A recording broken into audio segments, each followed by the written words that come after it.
it's time to come to the presentation of Bernard Thibaut, who will show us how Notre Dame will be a carbon sink. Yeah, please, Bernard. Okay, let's go then. You remember, surely you remember, it was two years ago, something like 2 years ago, Notre Dame de Paris was burning. And the result is that the timber frame is totally destroyed, it burned. Some of the stone vaulted ceiling is broken just behind the spire.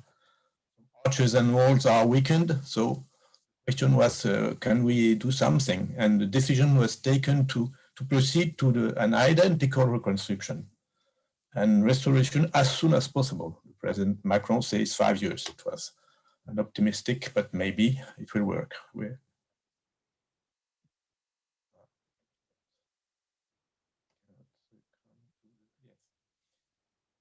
But there was an immediate controversy about timber frame, mostly timber frame. The other, there was no problem. Some people say, well, why use out of date not high-tech material? High-tech material are much more efficient. Why use medieval techniques? Because modern timber techniques are based upon science, not on the... Is the 20th century forest the same as the 10th century forest? Do we have such big oaks today? And also something about, it was a surprise for me, tangible and intangible heritage. Many people say, from the other material, anyway, you don't see the frame. Doesn't matter if you make it on steel or concrete because nobody sees the frame. But the frame was built by some culture, so not only the wood itself, but the people that built that frame that is important. And always you have wood is a fuel and it burns, so you have to replace wood because it burns. But I will not discuss about that. There was also an immediate cooperation between architects and the scientific community, with, for example, Restaurant Notre Dame or Chantier Scientifique of Notre Dame by CNRS. And many working group was built on stone, metal, glass, timber frame, structural engineering, acoustics, digital data, emotion mobilization. So during more than 1 year, all these people work together. Okay. One quick answer was asked. Is it possible to do it like it was? If you look at the experimental evidence, the answer is yes. We have hundreds of similar timber frames that demonstrated that this is a solution that works for centuries without problem. On the practical side, the answer also is yes. The old carpenter's know-how is still active for restoration purpose. On the scientific side, as always, we are not sure. We cannot make a good prediction for roundwood oak used in the green state. We don't have the data, we don't have the models. And maybe we don't know how the trees were selected 1,000 years ago. They have knowledge, but we don't know exactly their knowledge because there was no trace of that. But anyway, we have good arguments to support a positive answer, because if we don't have argument, the experience is always the good judge at the end. Okay, begin by wood. Wood, if you look what is wood, it's a major innovation of nature. Trees are built with wood beams since 300 million years. Timber trees is highly resistant during very long time to huge forces. Timber in trees, excuse me. And there are plenty of trees in forest, and timber is always available. Then this what we call biomimetic choice. Why not make a large use of such a natural gift? So Homo sapiens use wood beams since the very beginning of humanity. And why not? Is wood a high-tech material? I don't ask the question. I say wood is a high-tech material. Look at wood, basically, it's a kind of cellular honeycomb-like material at the micrometer level. And at the nanometer level, it's a fiber composite. Two high-tech solutions that are used in aerospace, for example, high-performance structural materials. So the combination of two very high-tech solutions. So you have a high ratio between weight and mechanical properties. The mechanical properties divided by weight is high. So there's less cost for the tree. That is the reason for the tree. It's less cost, but for us, it's less weight for construction. Just a rapid look at some kind of graph. We put many material with the specific gravity here and rigidity, the modulus of velocity here, and we have the clear wood here. We can discuss the wood, and we see that finally, if we look at same rigidity for a given beam weight, clear wood is a best choice. We have some has good choice with high level composites, but it's better than metals, better than concrete, and so it's normal. Nature has make a good choice. It has a long time to make its choice, and it is the best choice for. Let's go back to the cathedral. There were there was two different timber frames in this cathedral. One from the 19th century, the spire here, and one from the two from the Middle Age. It was the core and the nave. Very different. But we have a full description, a 3D digitized description of the whole cathedral and of all the frame. So it's like building a new car with all the plans, all the maps. You can do it. You have all the description. The first timber frame from the 19th century, that is the one of Viollet-le-Duc.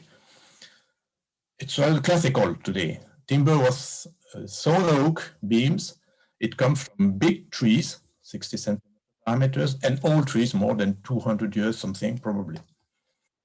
The techniques are more or less the same as today. You have sawn wood and you use traditional frame. If you look at the possibility to have the trees for that, in the inventory, we see that there is around 40 million oak trees of this diameter. So we can choose, we need some 1,000, between 1,000 and 1,200.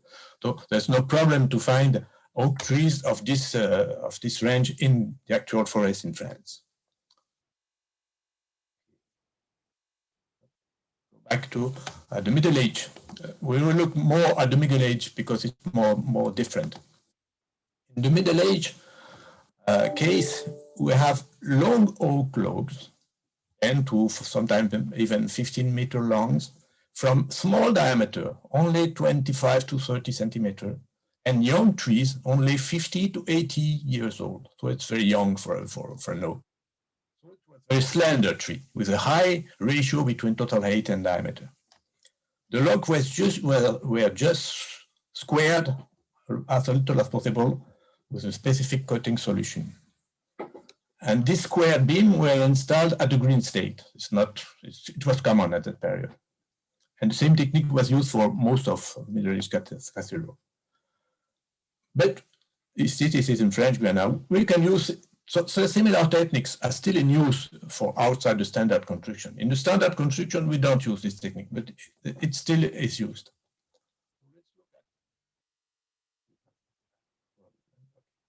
Let's look at what is the rationale behind these techniques? Why use oak wood? Why use slender trees? Why use round wood? And what is the problem with green wood? We'll look at all this question.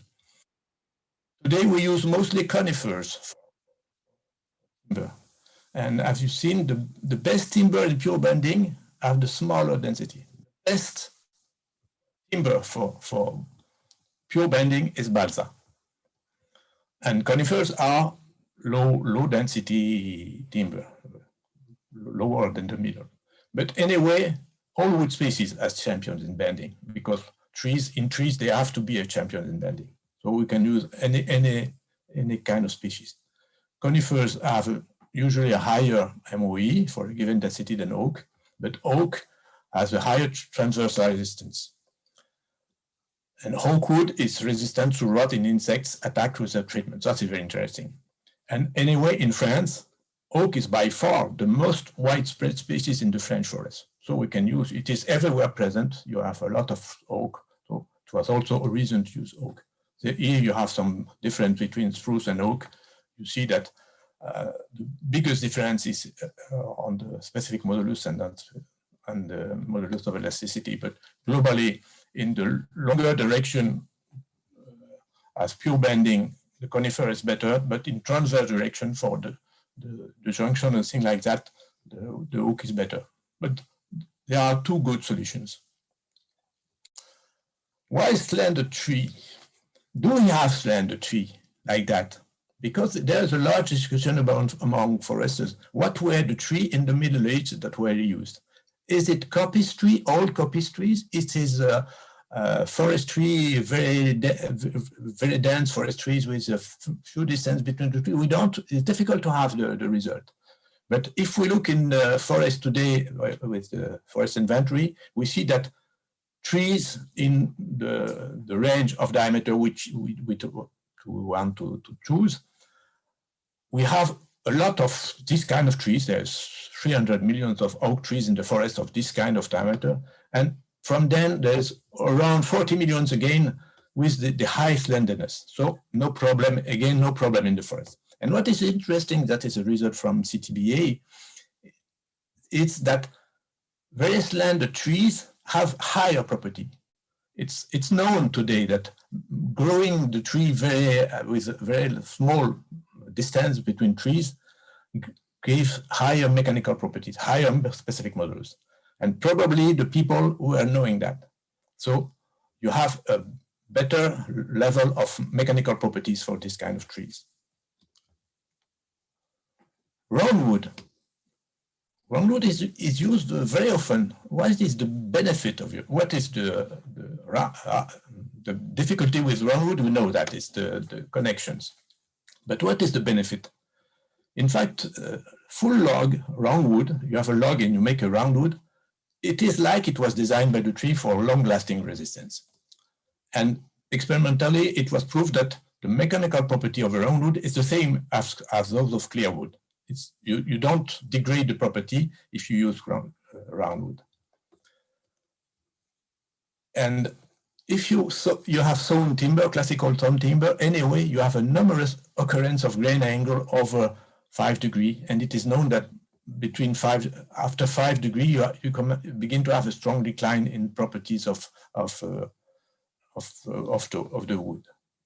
So sawn timber have far lower nominal strengths than clearwood. It's quite clear. If you are clearwood, you have 2 times or 3 times, it depends of the rule, better properties than for sawnwood. So roundwood is interesting. Again, it's interesting for mechanical properties. And then, because the difficulty, one of the invention of this period is the difficulty to make a connection with roundwood. You need faces, parallel faces or flat faces to make a good set. So the people decided to make to square at the minimum, as they say. And the solution was to use a 2-step process. You see the man with the axe. You sever the fibers by making notch regular distances. And then after that, you split the long chip from notch to notch. And then this is always parallel to the grain between the notches.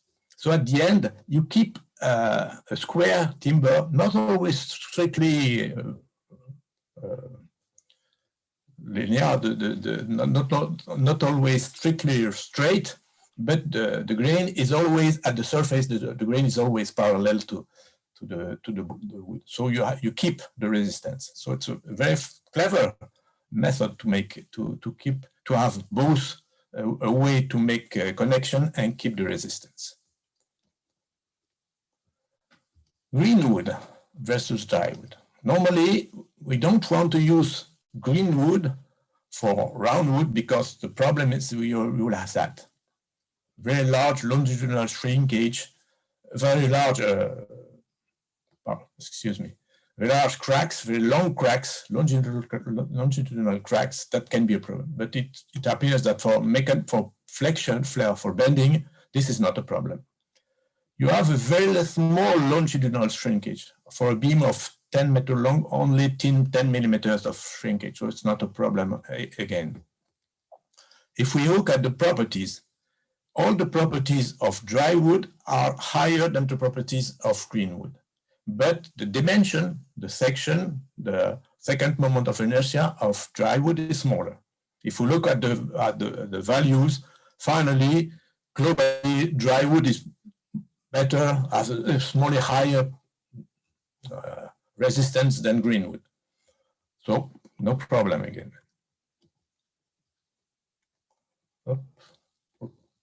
Okay, but can we use some high-tech schools anyway? No problem. We need 2,000 trees. I have to sort it among 40 million, so it's not, maybe it's more difficult than going in all the forests and try to find the trees. But we have a database in inventory that we can use. In the forest, we can use terrestrial LiDAR like that to see the best tree, the more straight it.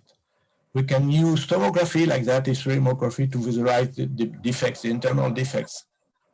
We can also use non-destructive testing to have a real value of the beam mechanical.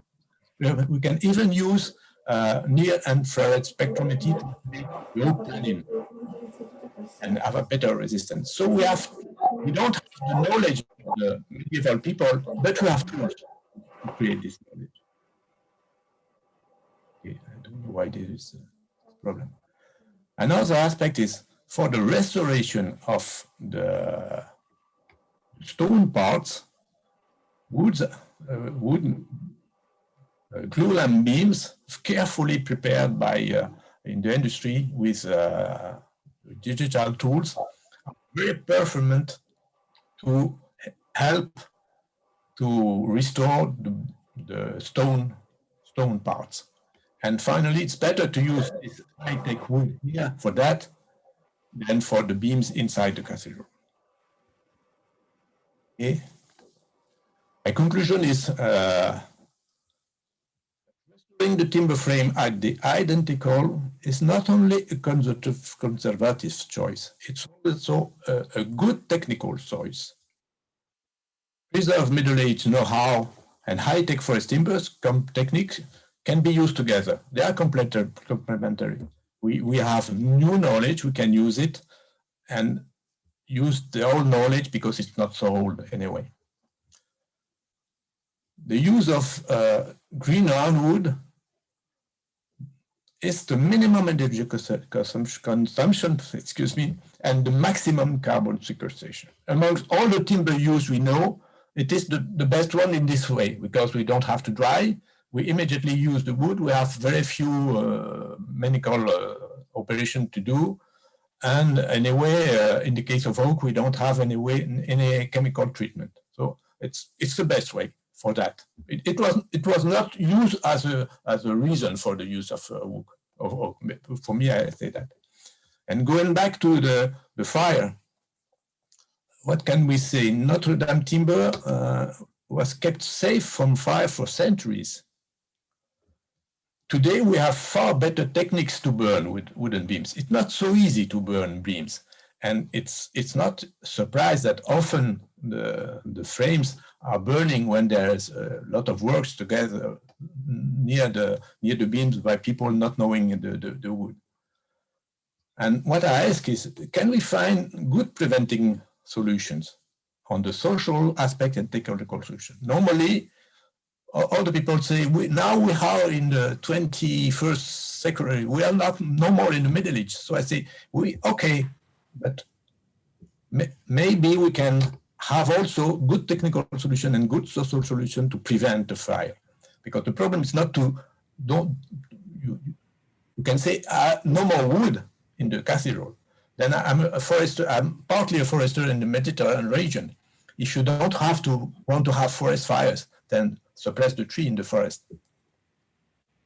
Okay, thank you for listening. This was an example of what people can do. It's Carpenter Without Border that made that on the square of Notre Dame 1 year ago, not 6 months ago.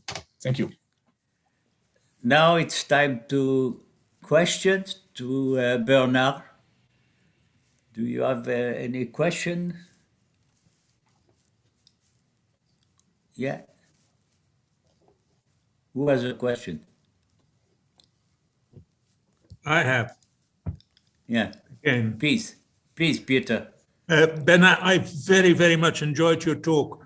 Just one question. With the roundwood, you have a lot of sapwood, and which is not so durable and is very nice for beetles to attack. We have in Leiden a cathedral church where we had a huge outbreak of wood-devouring beetles 700 years after it was built.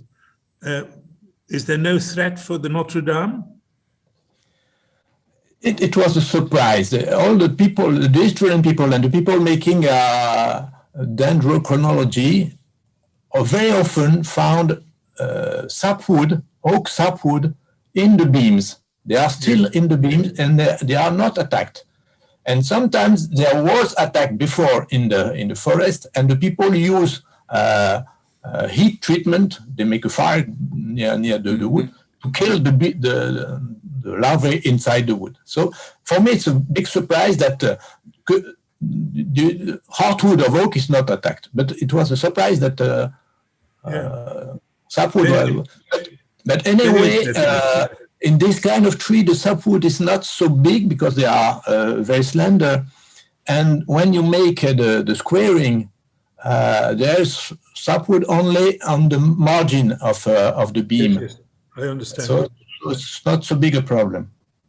But it is a surprise. I don't know. I don't understand why. Is it because of the you know that in the heartwood of oak there is a very big cocktail of molecules that are used to make a relation with the insects and the microorganism. Then maybe this kind of global aroma around the wood is sufficient to prevent some attacks. Normally, no, but I don't know. I don't know why it was so well preserved. And it's often historians find this kind of result. Mm-hmm. Thank you. Thank you. Okay. I need to thank again the three speakers for their very interesting presentation. It was really adapted to the meeting of wood culture. Thanks again. Now I guess it's time for a coffee break. Sorry, there are actually two more questions. Is that allowed? Oh, yeah, you can. Two other questions. Sorry. Dr. Sinitsa, okay. Thank you. I appreciated the last presentation very much because it shows one very interesting thing that we sometimes forget. There's a strong relation between the silvicultural treatment of the forest and the products that are the outcome. We had some discussion with Alfred Teichinger years ago about the fiber length of old growth of older trees. So trees with 200 years have a different fiber than the young trees. And we see now in this example with the oak trees also, it's a pity that our industry with the glue lamp construction wood doesn't care about the quality of the fiber and doesn't care about the quality. But these are two, I think I just want to promote that we should think about technical products that also take into account the really timber quality and not just the volume.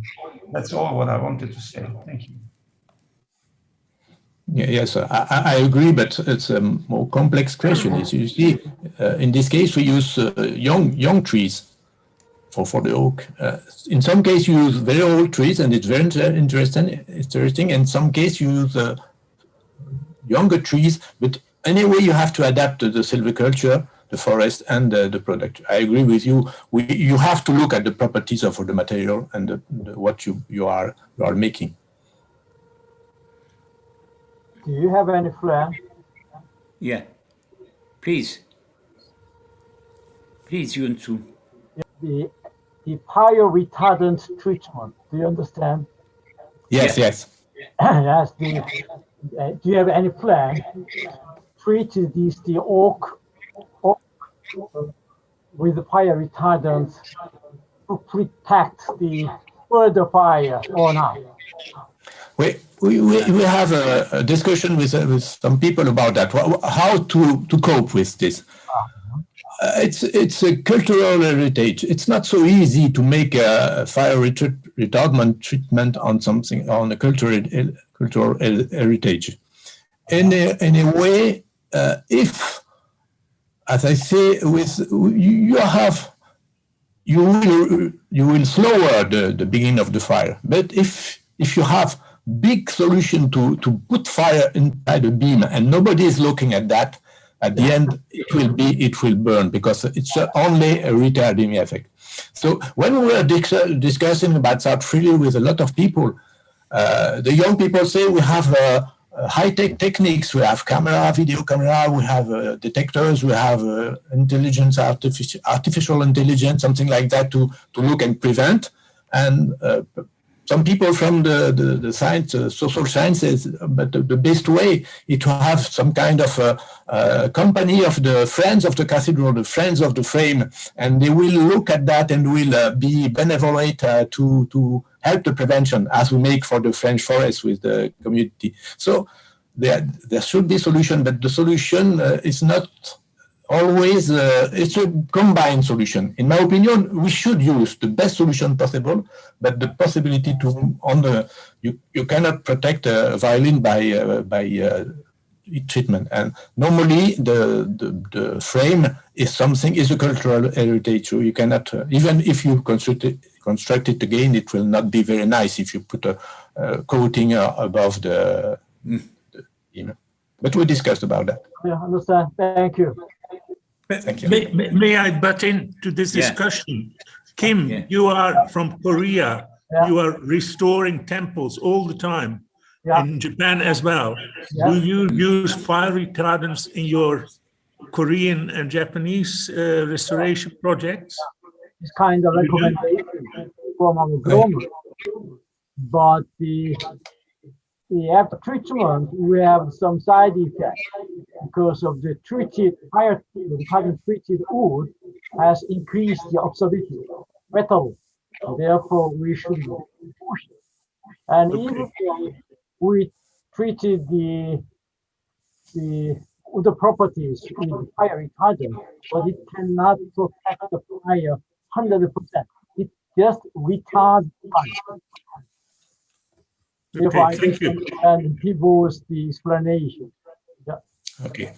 But anyway, I think we have to cooperate between Asia, Japan, and Korea and things like that. Yeah. About these kind of things. Yeah, good. Okay. There is another question, but perhaps you can answer by typing, yeah? Yeah. Because I guess that it's time for help yourself coffee break, yeah. Thanks again for the very interesting presentations. It was really a pleasure to listen to your presentation. So have a self-serve coffee break.